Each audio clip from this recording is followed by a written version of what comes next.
Shalom,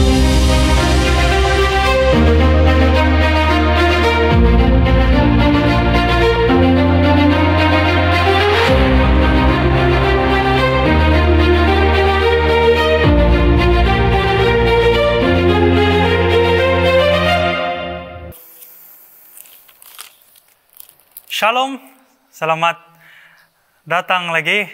Kita berkumpul di sini untuk mempelajari ataupun untuk membincang satu topik yang sangat relevan untuk masa kita pada saat ini.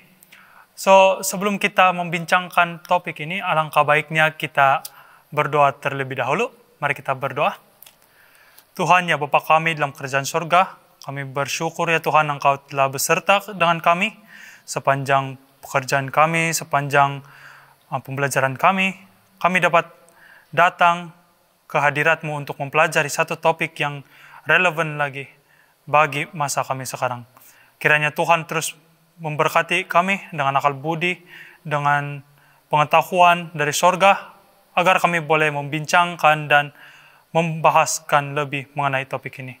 Terima kasih ya Tuhan, kami serahkan semua perbincangan kami semua, segala diri kami dalam nama Tuhan Yesus. Amin. Amin. Amin. Oke, so topik perbincangan kita pada saat ini bertajuk berkurangnya keajaiban. Oke, berkurangnya keajaiban. Oke, untuk secara ringkas lah, kalau kita lihat di sekeliling kita, memang ada experience lah, ada pengalaman kita yang kita akan mengatakan itu sesuatu keajaiban ataupun sesuatu yang luar biasa bagi kita. Dan dalam Alkitab juga terdapat berbilang-bilang keajaiban ataupun mukjizat di dalam Alkitab. Tapi saya mau kita untuk mendalam sedikit. Apa ini keajaiban ini? So saya mau pendapat daripada kamu. Apa kamu pikir ini keajaiban bagi sudut pandangan kamu? Apakah keajaiban-keajaiban yang kita ingin lihat, yang terjadi di dalam diri kita, baru kita anggap itu sebagai keajaiban? Mungkin kita boleh mulai dengan Jason? Iya, kalau pasal keajaiban nih, pasal miracle kan. Kalau saya melihat keajaiban ini seperti sesuatu yang kita tidak boleh explain. Macam dia di mana sesuatu yang tidak boleh explain lah. Mungkin macam tiba-tiba kereta tuh bergerak dengan sendirinya, ataupun macam mana tumbuhan itu boleh tumbuh secara baik tanpa menggunakan air lah, apalah semualah. Saya melihat keajaiban ini sesuatu yang betul-betul kita tidak boleh explain. Kalau saya pun bukan tahu banyak pasal sains, tetapi ya kalau sesuatu itu yang dengan basic knowledge ya kita boleh explain kan. Dan tiba-tiba sesuatu itu terjadi dan kita tidak boleh explain, saya rasa sesuatu itulah keajaiban yang memang kita tidak boleh explain lah. So menurut kamu tadi keajaiban itu sesuatu yang kita tidak boleh pikirkan dan kita tidak boleh kasih kasih ulas dia menurut kita punya pemahaman pengetahuan manusia. Melrendro? Saya setuju dengan apa yang Jason cakap tadi. Dia bilang keajaiban ini sesuatu yang kita tidak boleh jelaskan. Saya pernah lihat satu movie, dia bertajuk Miracles from Heaven, kalau saya tidak silap. Dan ini adalah movie Kristen, dan di dalam movie ini secara ringkas ini cerita sebuah keluarga dan ada anak mereka yang sakit. Dan saya tidak pasti apa dia punya penyakit. Saya sudah lupa ini movie sebenarnya, tapi dia punya penyakit ini kan susah mau sembuh. Dan itu ibu dia, itu mama dia balik-balik pergi banyak hospital mau tolong anak dia lah, mau minta tolong. Dan akhir sekali ini anak dia dengan dia punya adik-beradik yang lain lah, dia main-main di pokok, terus dia terjatuh di dalam, ada lubang di dalam pokok, terus dia terjatuh di dalam, dan dia stuck di sana lama. Kemudian kalau saya nampak dalam movie, tapi ini movie dia based on true story. Oh, kisahkan cerita benar. Iya. Terus ini orang dia berdoa, parents, dia punya parents, bukan aja parents, dia punya church member yang lain, yang kawan-kawan parents dia, dorang ikut berdoa di sana. Dan bila itu bombak datang, kasih selamat nih budak. Kemudian ya bila dorang cek, ya ini anak dia oke. Kemudian dorang pergi hospital, mau cek kalau ada apa-apa.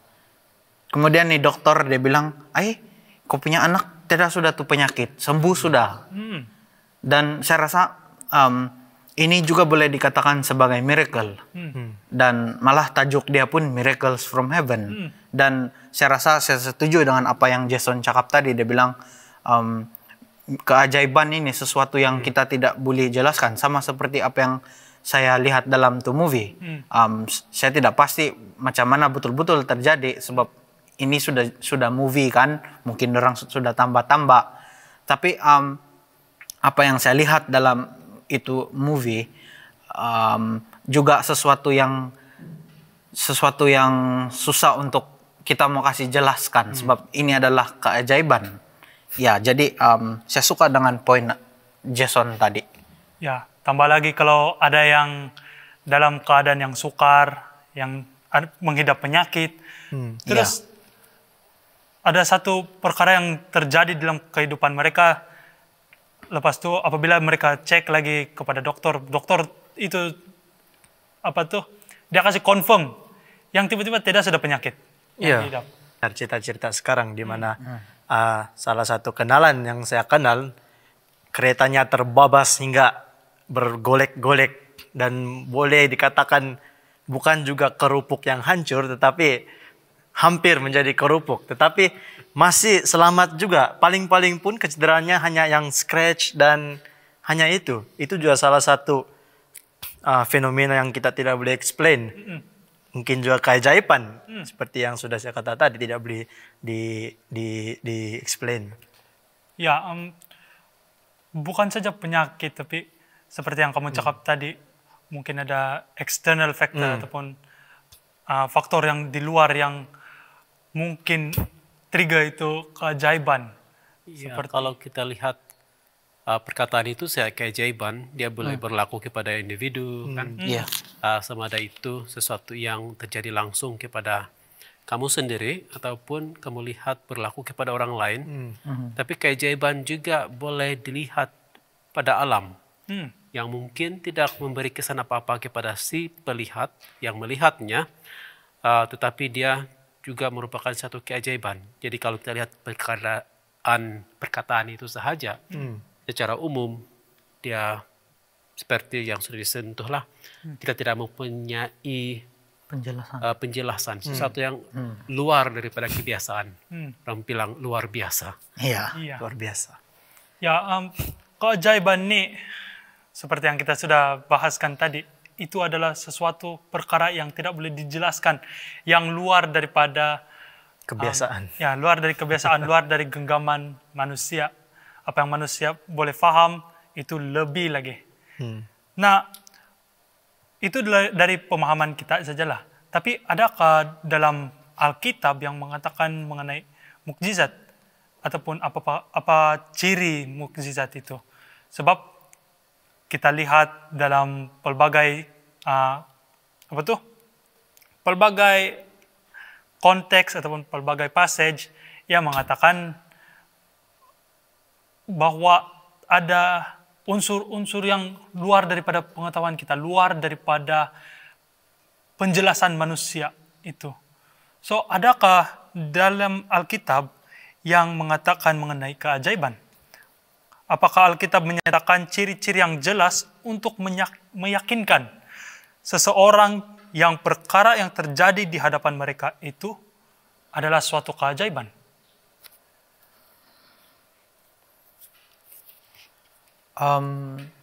Mungkin kalau saya mau kasih mau tanya lagi soalan di dalam soalan. Ya, kan. Tadi kita disoalkan soalan dikatakan apa ciri-ciri kan? Mungkin kita perlu tahu juga ini keajaiban ini datang dari mana? Ya. Ataupun bagaimana kita mau tahu keajaiban ini datang dari Tuhan. Ya. So persoalan itu kalau saya paham lah kan, ada dari mana nih?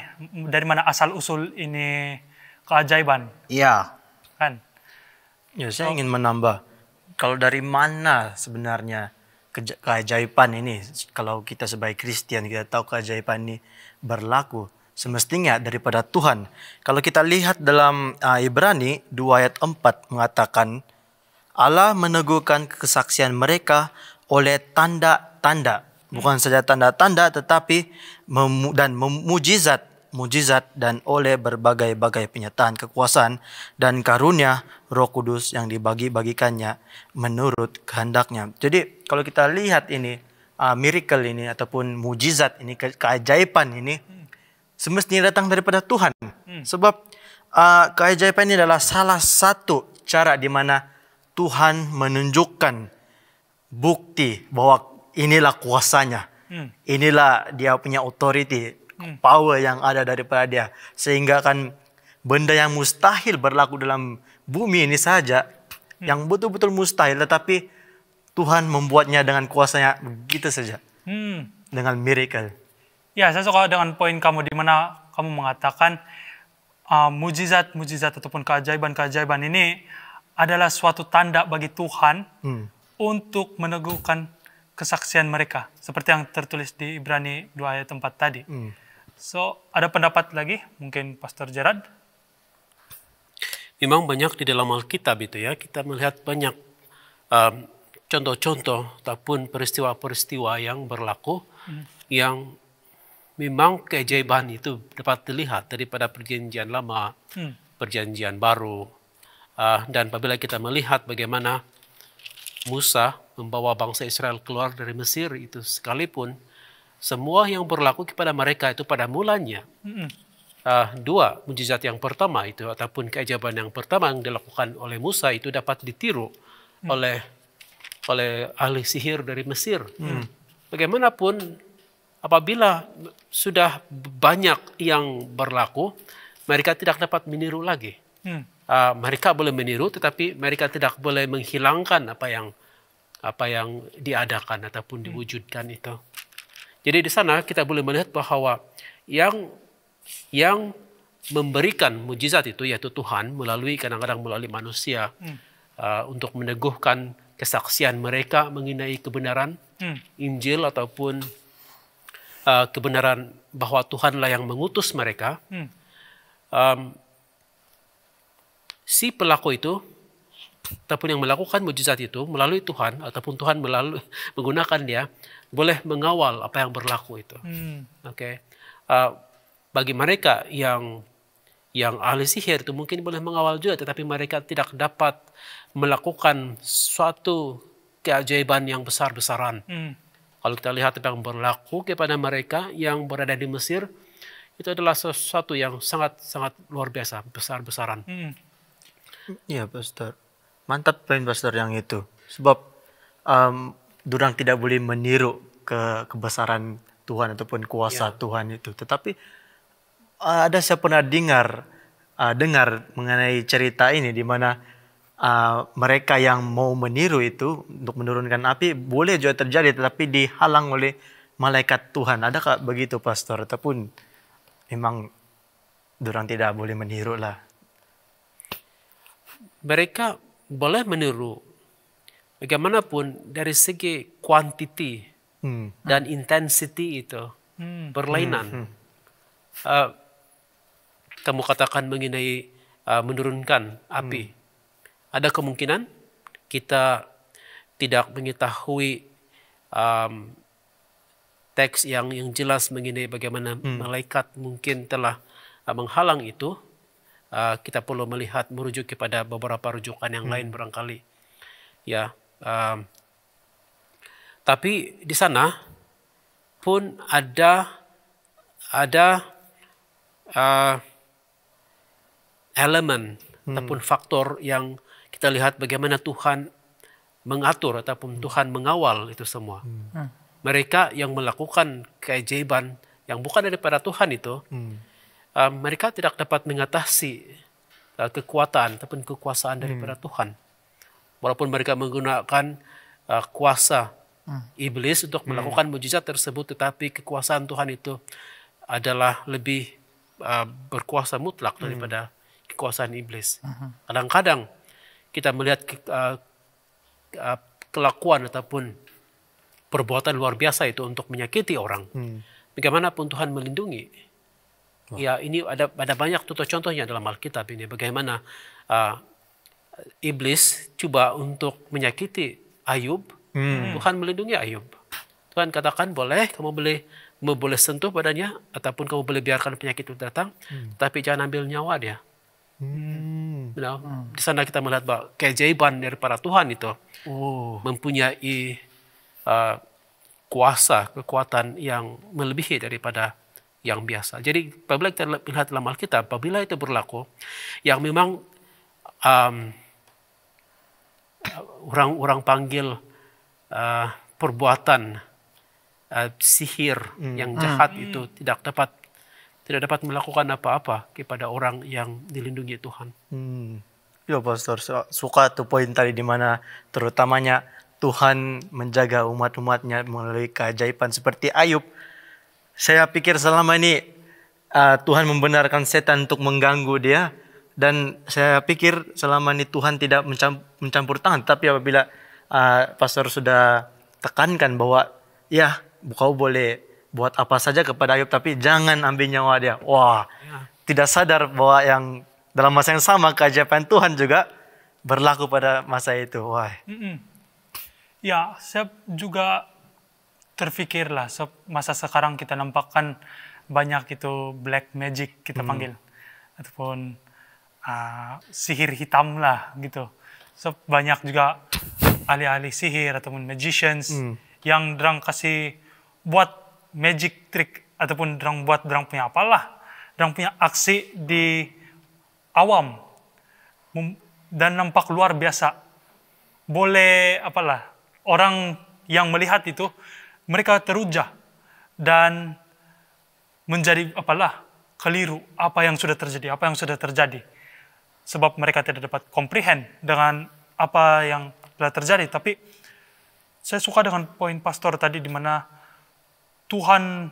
mujizat Tuhan itu dia lebih besar daripada ahli-ahli sihir ataupun sihir hitam ini. Ya, sebab even dalam kisah Ayub yang seperti pastor tadi, even apabila setan menyentuh Ayub dan banyak bulir-bulir, dan juga anak-anak dia juga, ternakan dia juga sudah musnah, tapi Tuhan masih menjaga dia. Tuhan masih beserta dengan Ayub, menunjukkan dia keajaiban Tuhan untuk beserta dengan Ayub itu.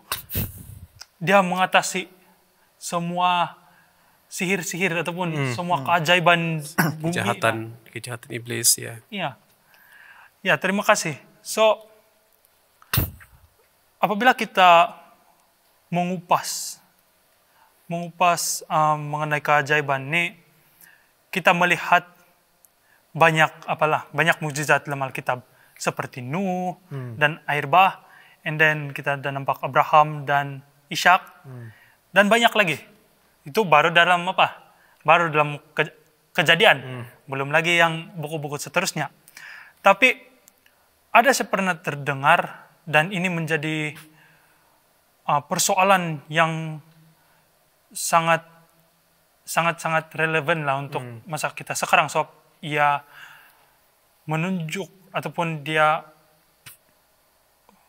melingkupi masa kita sekarang.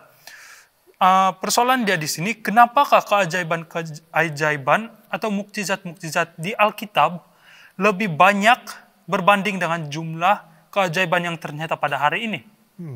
Sebab ada orang cakap, oh ini perkara biasa aja nih, perkara biasa yang ajaib tuh macam dari dua ikan dan 5 roti, tiba-tiba datang 12 bakul pula.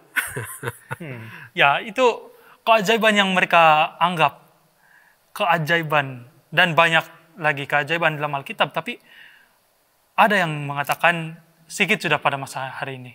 Kenapa ya? Mungkin Melendro. Mungkin ini juga terjadi sebab ekspektasi manusia. Mungkin pada zaman sekarang disebabkan dulu, kalau kita lihat di Alkitab, banyak keajaiban-keajaiban yang berlaku, yang sesuatu yang luar biasa. Macam kalau di Perjanjian Baru kita lihat bagaimana Yesus membuat keajaiban, macam dia kasih makan itu 5.000 orang, dan dia kasih sembuh orang yang buta, yang lumpuh, begitu.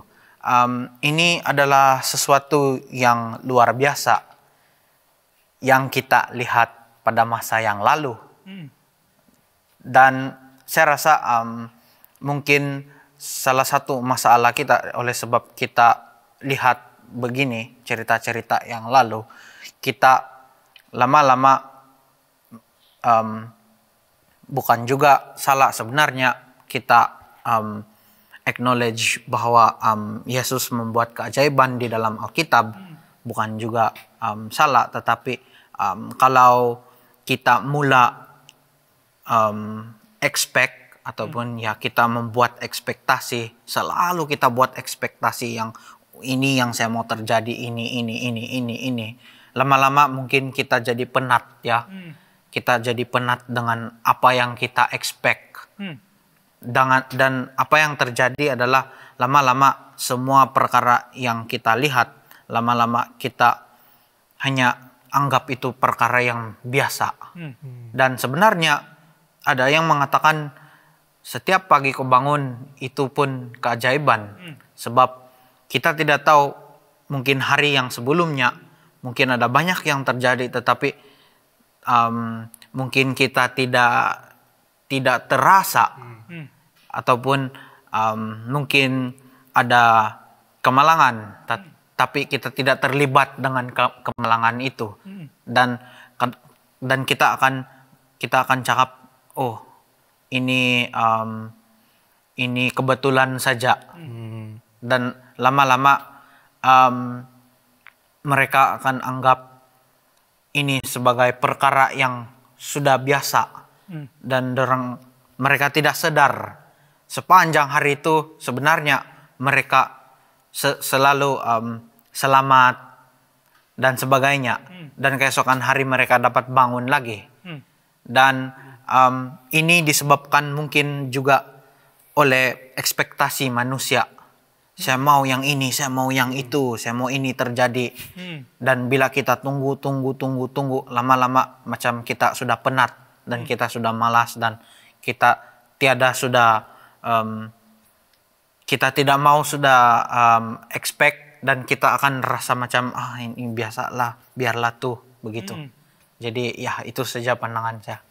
Ya, kita lihat seperti poin Rin tadi, macam mereka mau sesuatu untuk terjadi, tetapi tanpa menyadari di sebaliknya mungkin bukan apa yang mereka minta itu terjadi, tetapi mungkin sebalik permintaan durang tuh, dan di backgroundnya tuh miracle sudah terjadi, keajaiban sudah terjadi. Saya tertarik dengan cerita Ayub di mana Ayub sengsara dibuat oleh setan.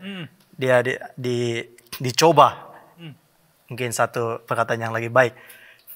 Apabila saya memikirkan dan saya meletakkan diri saya di tempat Ayub, di kasut Ayub pada masa itu, wow, memang besar sangat temptationnya. Mungkin saya akan terfikir-fikir, Tuhan, tolonglah bantu saya, berikanlah saya mujizat, bantulah saya dalam perkara ini, sebab boleh saja membawa ke arah maut dalam case seperti Ayub. Tetapi mungkin kalau saya meletakkan diri saya pada saat itu dan saya meminta berbagai jenis permintaan kepada Tuhan, tetapi tanpa menyadari, sudah dari mula lagi cerita dalam ayat 1 lagi sudah Tuhan mengatakan, jangan kau bunuh dia, jangan kau ambil nyawanya.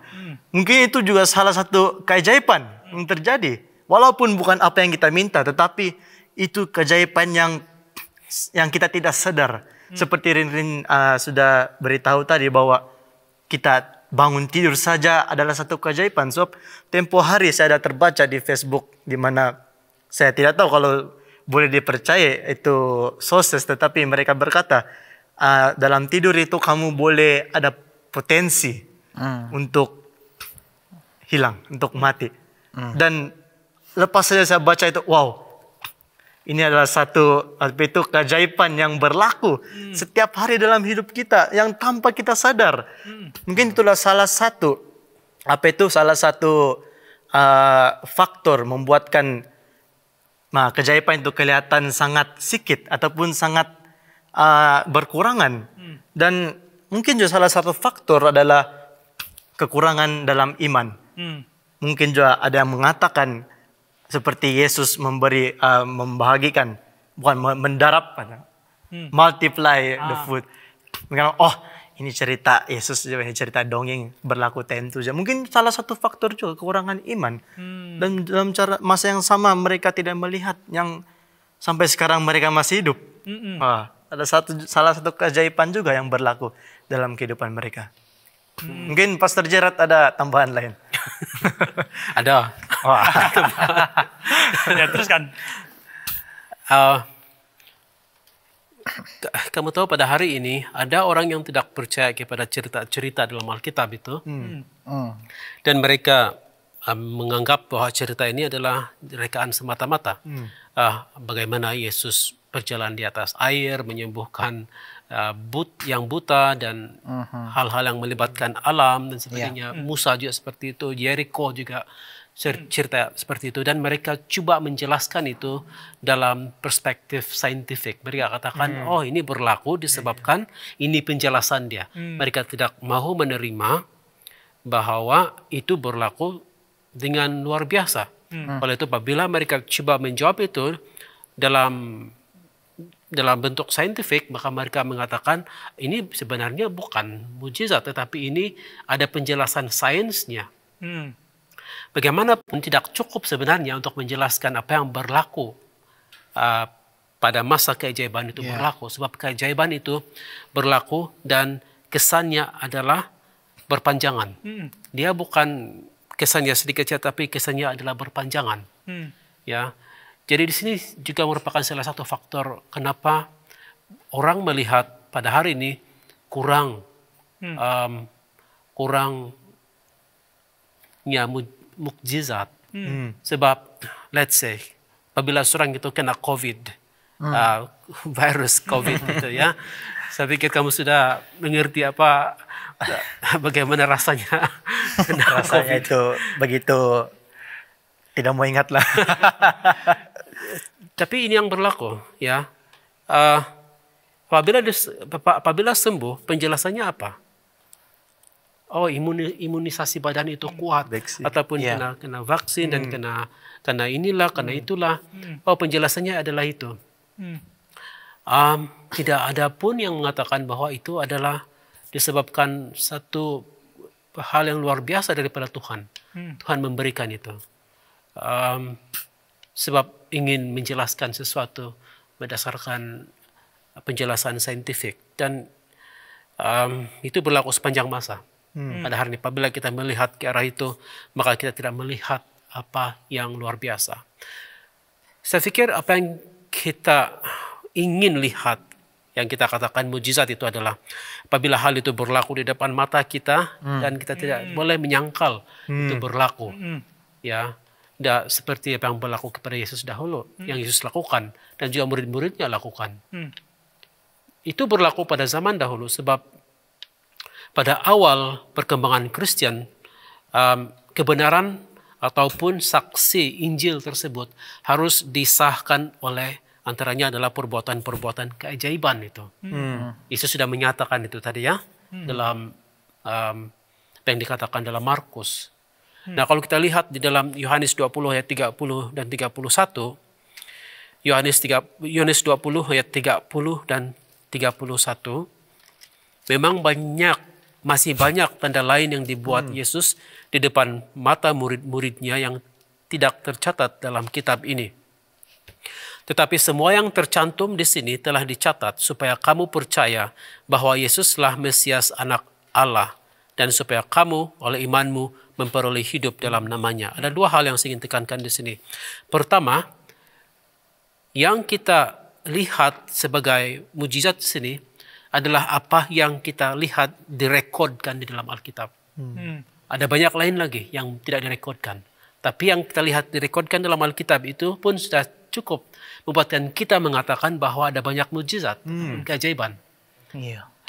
Pada hari ini ada berapa mujizat yang berlaku di pedalaman yang tidak direkodkan pada hari ini. Memang banyak yang kita tidak tahu. Yang kita dengar itu adalah apa yang diceritakan oleh orang, namun tidak direkodkan dalam bentuk bertulis dan sebagainya. Jadi kita pikir, oh tidak ada mujizat berlaku. Padahal ada mujizat berlaku. Cuma kita tidak mengetahuinya dalam konteks kita.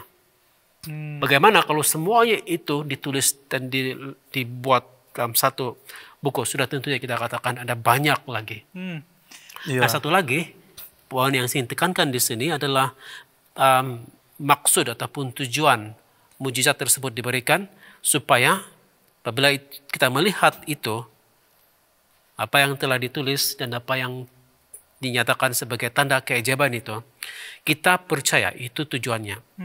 Semua tercantum, dicatat supaya kamu percaya bahwa Yesuslah Mesias, Anak Allah, dan supaya kamu oleh imanmu memperoleh hidup dalam namanya.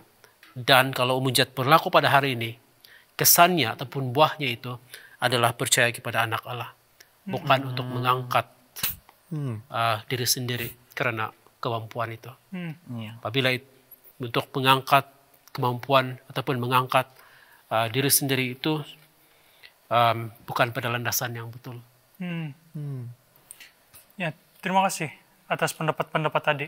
Kita sudah mempelajari yang kenapa kurangnya orang melihat yang kurang sudah mukjizat ataupun keajaiban di masa kita sekarang adalah ekspektasi manusia dan kekurangan iman, dan mereka tidak melihat.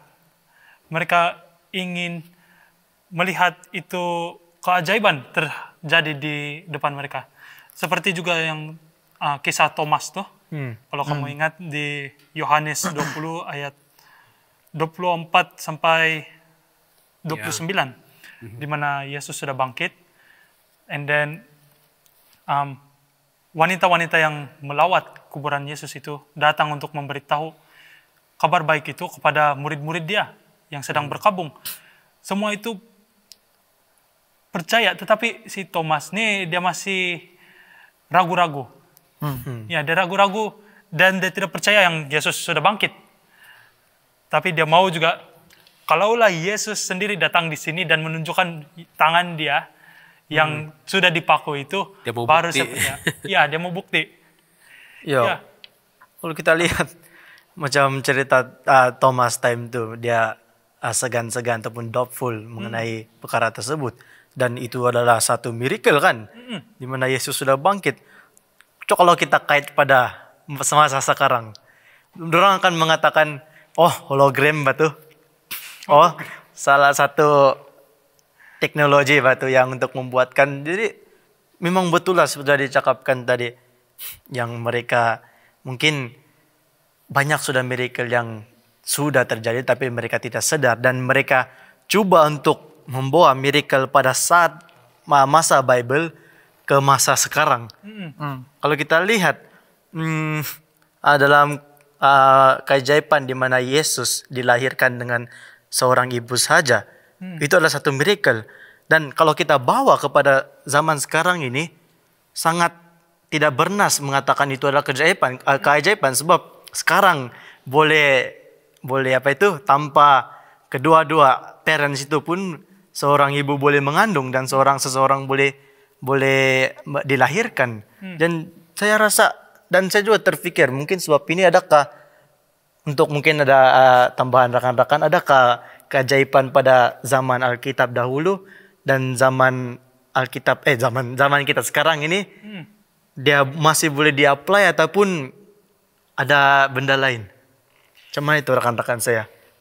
Bagi saya lah kan, kalau dari itu soalan saya melihat masih boleh apply, tetapi kita perlu melihat konteks pada hari ini juga.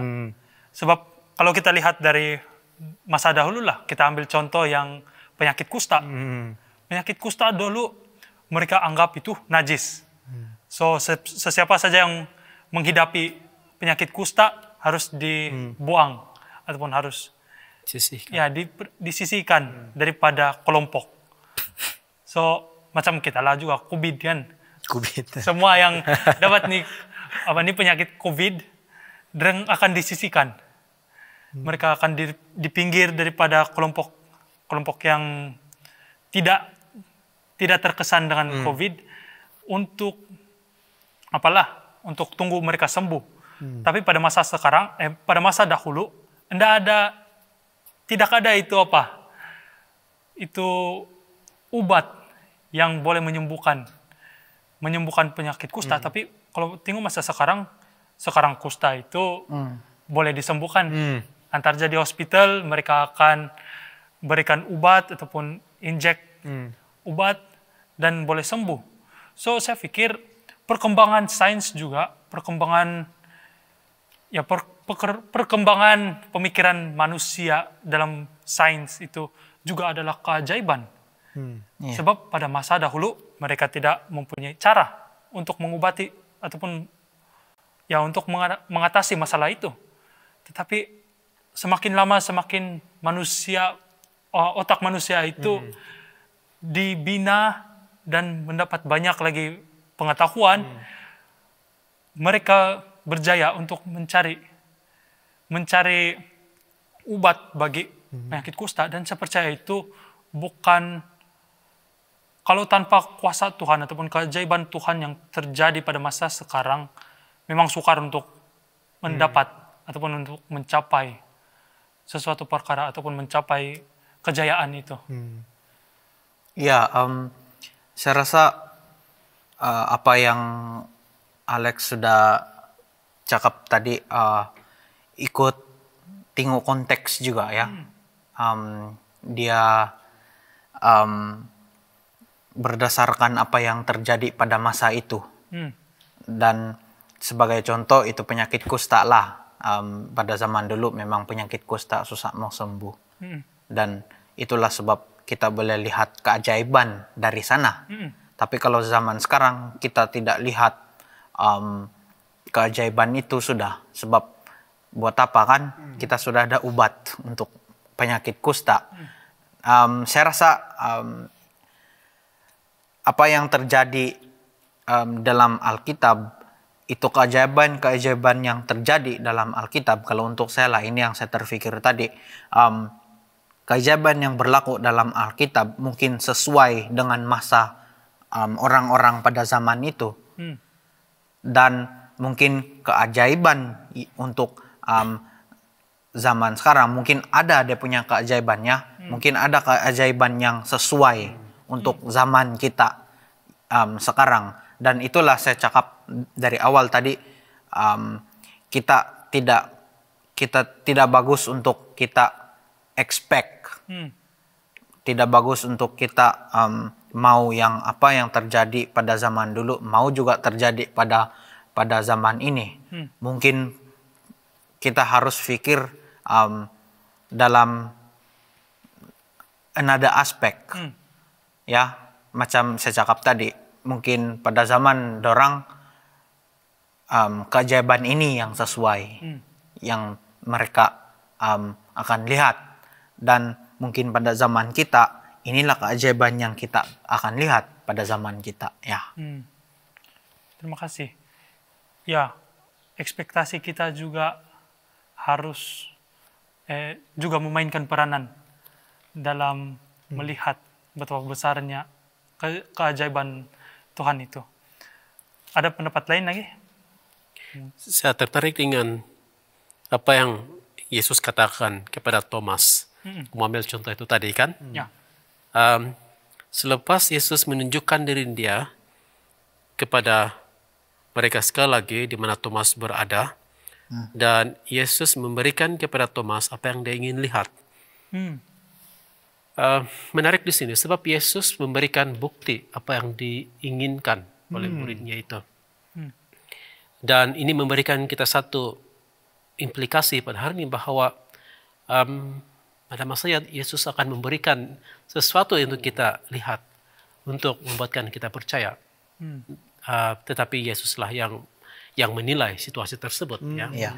Tapi ini yang berlaku juga. Yesus katakan kepada Thomas, apabila Thomas melihat yang dia katakan, "Ya Tuhanku dan Allahku."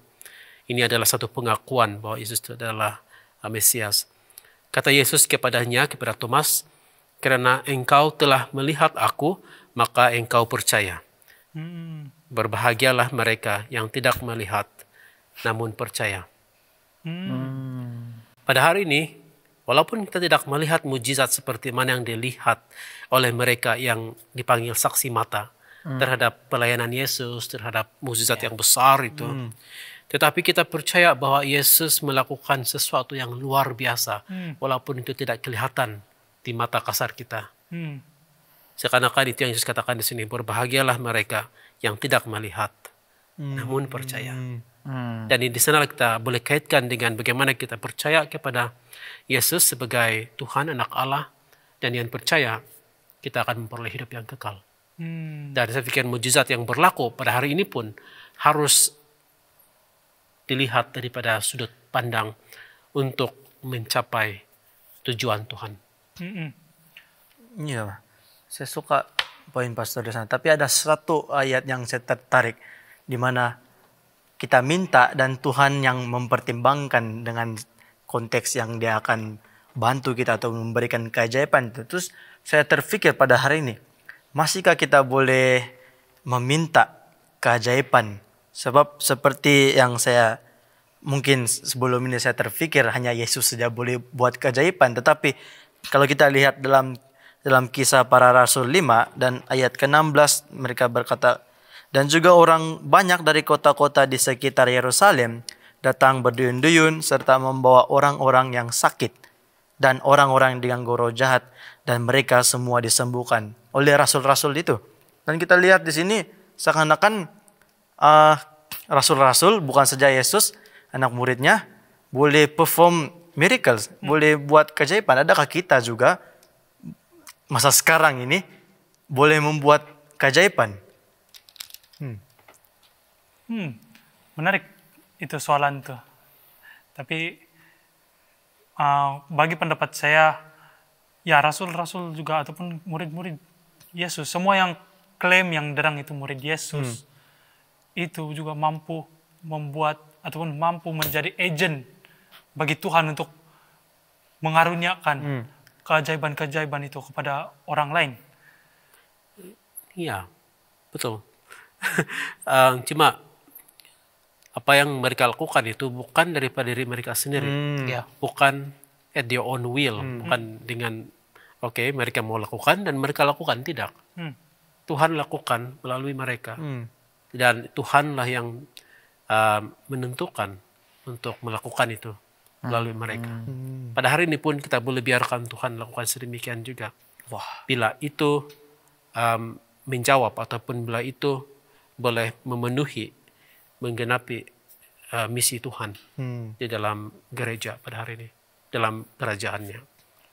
Jadi ini adalah semua yang ini keajaiban ini dan bagaimana dia menunjukkan melalui medium lah, saya boleh katakan melalui orang tengah. Saya rasa ini semua pilihan dia di tangan Tuhan ya. Dia yang decide.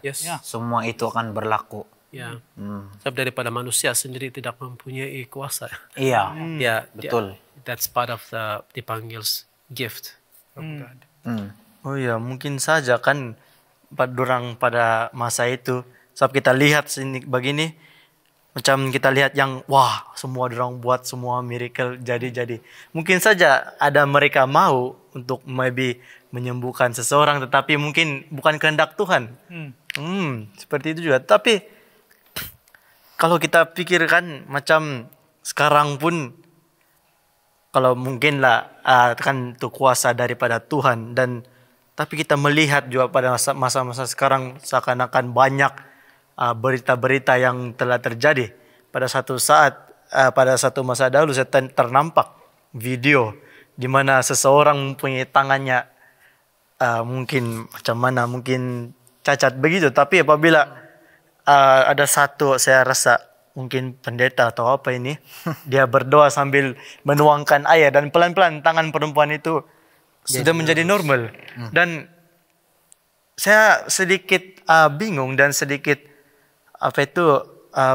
bingung, adakah ini daripada Tuhan ataupun adakah ini daripada sumber yang lain? Saya rasakan kalau untuk itu, saya rasa kita perlu tahu lah apa sebenarnya sumber dia datang dari mana. Kalau kita cakap miracles yang datang dari Tuhan, keajaiban yang datang dari Tuhan, sudah tentu itu keajaiban dia long term. Dan saya rasa kalau orang yang begitu, mungkin dia punya sumber bukan Tuhan, mungkin dia mungkin datang dari kuasa yang lain. Ya. Ya, terima kasih atas soalan dan pendapat-pendapat sekalian. Nah, untuk merangkumi kita punya discussion ataupun kita punya perbualan pada saat ini, pastinya masih ada keajaiban yang terjadi. Kita semua percaya itu, kan? Yes. Dan yang membuatkan kita nampak keajaiban ini semakin kurang pada masa sekarang adalah tanggapan kita ataupun ekspektasi dan juga kekurangan iman kita. Kita mau semua itu terjadi di depan mata kita dulu, baru kita percaya bahwa itu adalah keajaiban. Tapi quantity ataupun quality dan quantity keajaiban itu sebenarnya bukan di tangan kita untuk kasih membandingkan quality dan quantity keajaiban ini, tetapi hanya Tuhanlah yang pemberi sumber keajaiban itu dalam kehidupan kita. Hanya dengan berserah kepada Tuhan, pastinya kita akan melihat semua keajaiban Tuhan di dalam kehidupan kita. Tidak kiralah besar atau kecil, banyak atau sedikit, hanya Tuhan yang pemberi keajaiban itu. So, terima kasih rekan-rekan karena sudah bersama dengan saya berbincang mengenai soalan berkurangnya keajaiban. Untuk menutupi discussion kita pada saat ini, boleh saya minta Saudara Jason untuk berdoa? Mari kita berdoa. Ya Bapa kami yang bertakhta di kerajaan surga, Bapa kami sangat bersyukur dan terima kasih karena Engkau sudah membantu kami dan berserta dengan kami dari mula saja diskusi kami ini sehingga pada akhirnya. Dan kami sangat berterima kasih dengan pendapat yang sudah Engkau berikan kepada kami, yang sudah Engkau bantu kepada kami, dan Engkau sudah explain kepada kami. Dan juga kami berterima kasih dengan tempat dan masa ini untuk kami berdiskusi bersama-sama. Kami mohon ya Bapak agar diskusi ini akan dilihat oleh ramai orang dan mereka boleh memahami macam mana berfungsinya keajaiban-Mu itu kepada kami semua. Semoga semua yang mereka yang akan mendengarnya akan menerima message yang baik dan juga boleh diaplikasikan dalam kehidupan mereka. Semoga Bapak Engkau teruslah memberkati program kami ini Wacana Firman season ketiga, dan juga Engkau berkati mereka yang mendengarnya dan juga kami sebagai panelis dan juga host pada saat ini. Kami serahkan semua ini Bapak dalam nama anak Yesus Juru Selamat-Mu. Amin. Amin.